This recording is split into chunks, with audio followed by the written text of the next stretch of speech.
Stephanie King. The gift of a listening ear. The gift of a listening ear, Stephanie King.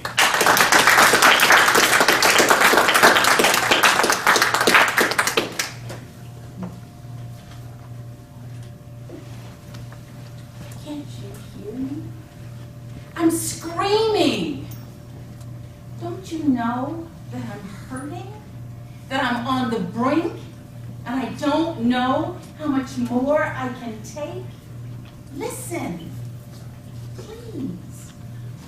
Listen. Has your pain, your grief, ever been so all-consuming that all you can do is groan? Mr. Toastmaster, my fellow Toastmasters, and our welcome guests. It was the fall of 2000. Mary stumbled to her bed. As she lay there on her back, staring at the ceiling, tears streamed down her face. With what little energy she had left, she reached for her phone and dialed. This is what she heard on the other end. Mary? Mary, is that you? What is it now? You know you can't stay in that house forever. I know, it's been a year since Sam died, but you're just going to have to get over it.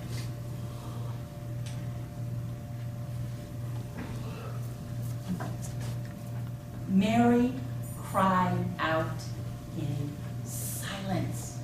Her voice was drowned out by someone unwilling to listen. If you have ever reached out in utter desperation, only to be shut down, your hope snuffed out, then you know how very dark life can seem. Why can't you hear me? I'm screaming! Don't you know that I'm hurting? That I'm on the brink and I don't know how much more I can take? Listen! Please. Listen.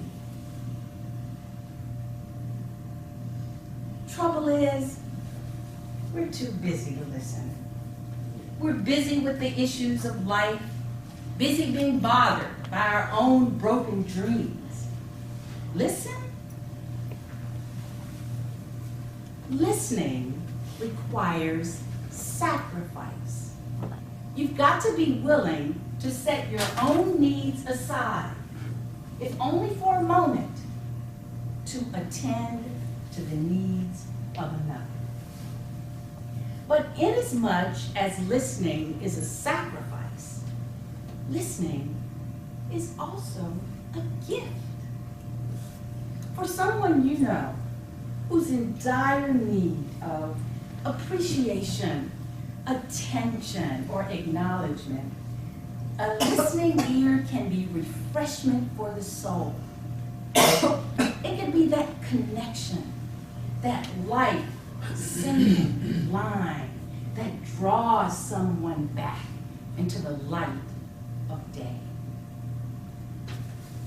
Sometimes that voice is faint, and if you're not careful, you won't hear it. You'll just keep talking and talking and talking. But being attuned to another person's needs may mean no spoken words are needed at all. There's just a knowing. Has it dawned on you yet?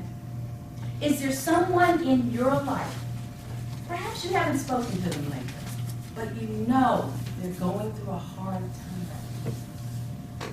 But what can you do? There may be no one else willing.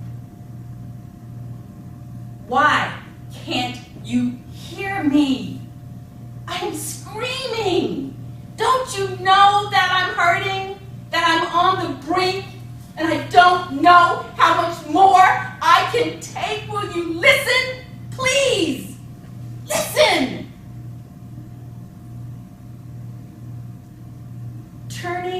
deaf ear can trigger our worst fears. For some people, like Mary, who on that fateful day when all she could do there is lie there, stare at the ceiling and cry, a deaf ear felt like her breaking point, the last straw, the end of the line. She felt crushed.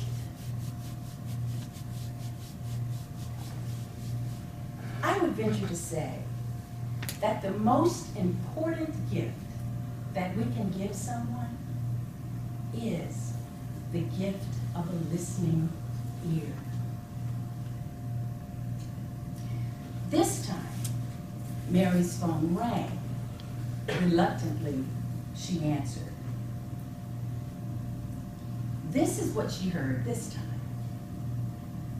Mary, it's Kelly. I haven't spoken to you in a while. I just wanted to see how you're doing. I understand. What do you say I come over and we go out for a cup of coffee? Well, the rest of that day, Mary's spirits were lifted. She cried, but she also laughed. She laughed a lot. And it wasn't so much that Kelly had all of the answers. It was that Mary felt important. She felt understood. She felt heard. And isn't that what we all really need? To be heard? Are you willing to make the sacrifice? To give that gift of a listening ear? Because someone needs you to listen today. Mr. Toastmaster.